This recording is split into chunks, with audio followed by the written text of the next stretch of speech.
Olá pessoal, hoje nós falaremos a respeito dos mosteiros.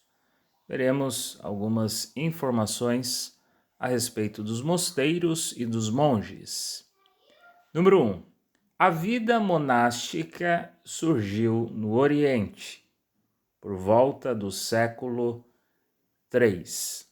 Portanto, a vida monástica, que nós veremos os detalhes, as características mais adiante nos próximos itens. Essa vida monástica, ela surge no século III e ela surge na região do Oriente. Número 2.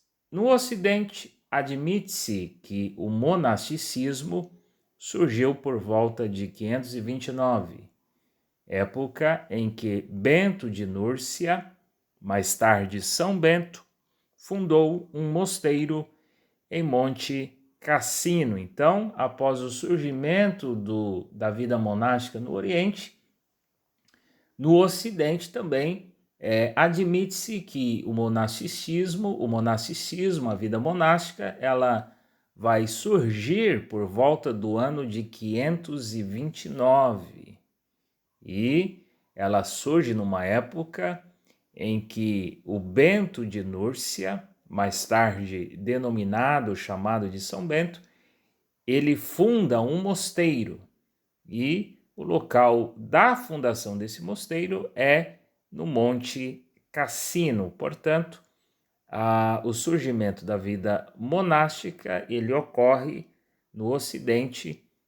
Inicialmente ele surge no Oriente e após ele surgir no Oriente, ele surge também no Ocidente, já no ano de 529.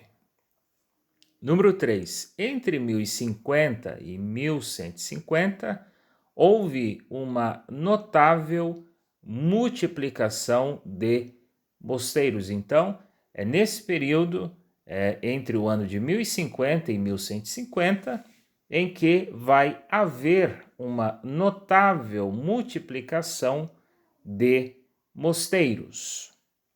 Número 4. Os mosteiros e seus monges sempre estiveram no centro da Igreja do Oriente, desde sua origem. Então, ali na Igreja do Oriente, os mosteiros, os seus monges, sempre tiveram um papel muito importante, um papel relevante, um papel central na vida, no cotidiano, no dia a dia ali da Igreja do Oriente, desde a sua origem.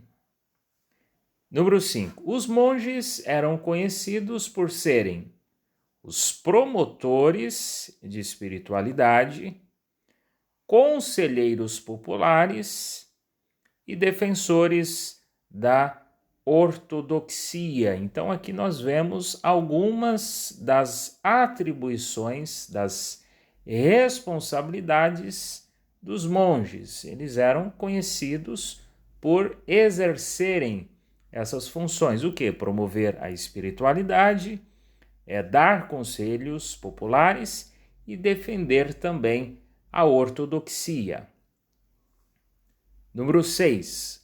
Os monges não podiam constituir família, levavam uma vida regrada, afastadas do mundo, dedicavam-se ao trabalho e às orações e também contribuíram para a arte, a literatura e a tradição litúrgica da igreja. Então aqui nós vemos algumas proibições e algumas características do dia a dia dos monges. Então, eles eram proibidos de constituir família.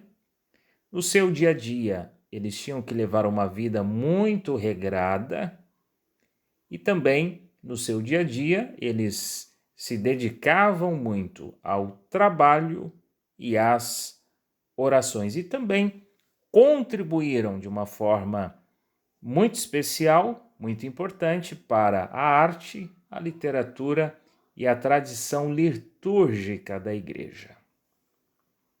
Número 7.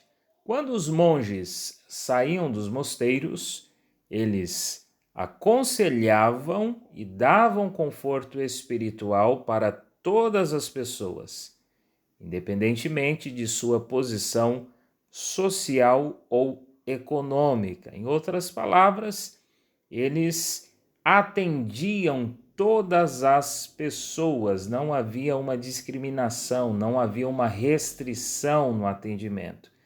Todas as pessoas, independentemente da sua posição social ou econômica, recebiam conselhos e conforto espiritual por parte dos monges.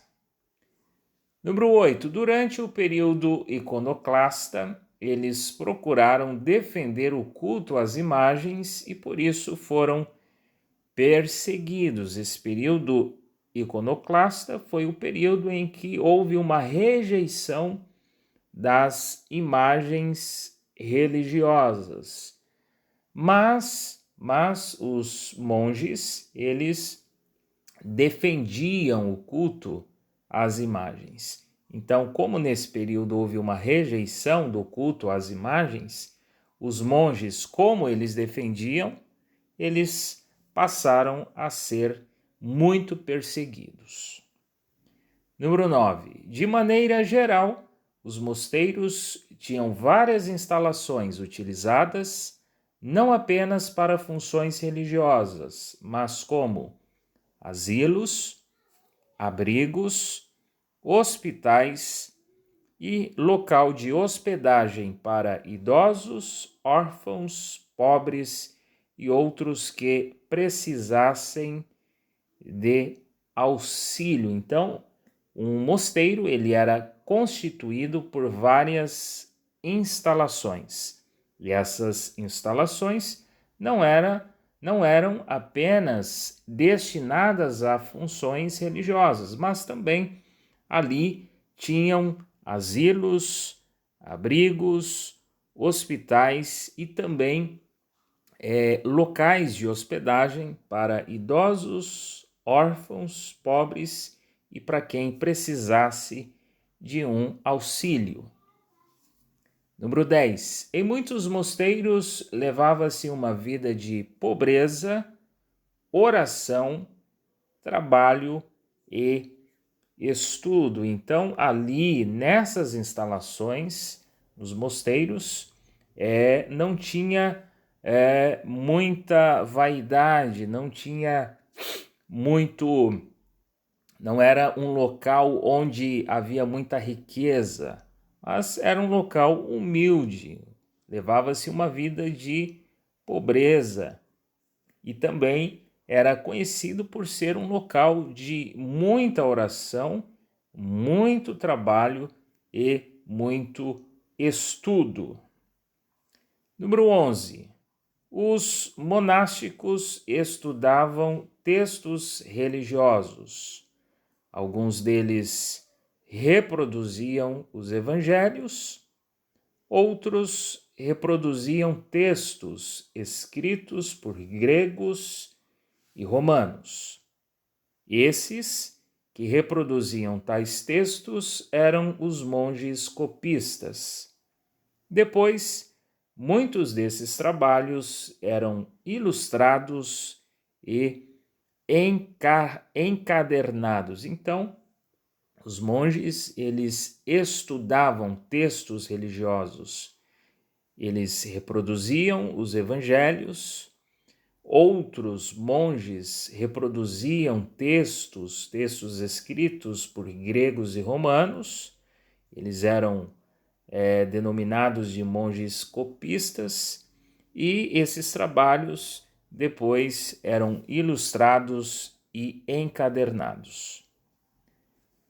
Número 12. Os monges também conservavam textos antigos, o que possibilitou que muitos documentos da antiguidade não se perdessem. Então, uma das funções que os monges exerciam era a função de conservar, preservar textos antigos, documentos da antiguidade. E esses textos não se perderam, esses documentos da antiguidade não se perderam em razão dos monges fazerem esse trabalho de conservar esses textos e documentos da antiguidade. Por último, número 13, manuscritos ilustrados, iluminuras e outras obras de arte eram produzidos e conservados nas bibliotecas e oficinas monásticas.